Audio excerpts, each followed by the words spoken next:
আমার এই সোনার বাংলার সুশীল বুদ্ধিবেশ্যারা গত 54 বছর এই জাতির সবচেয়ে ক্ষতিকর শত্রুকে বন্ধু আকারে আমাদের সামনে পরিচয় করিয়েছে। জাতির যুবকদের সামনে খসিটি বেগম আর মীর জাফরদেরকে প্রতি প্রজন্মের কাছে যেভাবে পরিচয় করিয়ে দিতে হয়, আমাদের দেশের বুদ্ধিবেশ্যারা, গোলাম মিডিয়া এবং রাজনৈতিক দলগুলো দেশের সবচেয়ে ক্ষতিকর এলিমেন্টগুলোকে জাতির তরুণদের সামনে বন্ধু বেশে গত 54টা বছর পেশ করেছে। আল্লাহ রাব্বুল আলামিনের কাছে আমাদের প্রিয় ওসমান হাদির জন্য যে দোয়া চলমান আছে, আমরা চাই দেশের 20 কোটি মানুষ যার যার জায়গা থেকে সেই দোয়া চলমান রাখবেন, যেন আমাদের এই প্রিয় অনুজ সহযোদ্ধা আমাদের মাঝে ফিরে আসে। আজকে বক্তব্যের সময় না। প্রথম কথা হচ্ছে যে আমরা লড়াইয়ের জায়গা থেকে বারবার বলেছি যে একটা রাষ্ট্র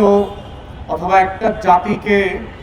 জাতি হয়ে ওঠার যে সংগ্রাম লড়াই, তার ভিত্তি হয়ে উঠতে হয় হচ্ছে তার শত্রু চেনবার মধ্য দিয়ে।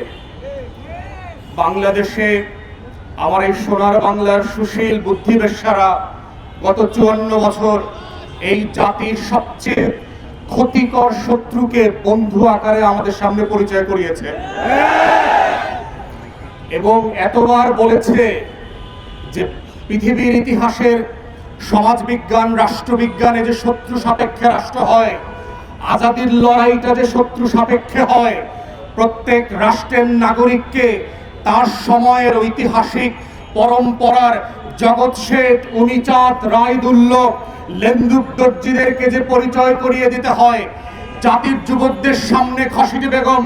আর মীর জাফরদেরকে প্রতি প্রজন্মের কাছে যেভাবে পরিচয় করিয়ে দিতে হয়, আমাদের দেশের বুদ্ধিবেশ্যারা, গোলাম মিডিয়া এবং রাজনৈতিক দলগুলো দেশের সবচেয়ে ক্ষতিকর এলিমেন্টগুলোকে জাতির তরুণদের সামনে বন্ধু বেশে গত 54টা বছর পেশ করেছে। Next level,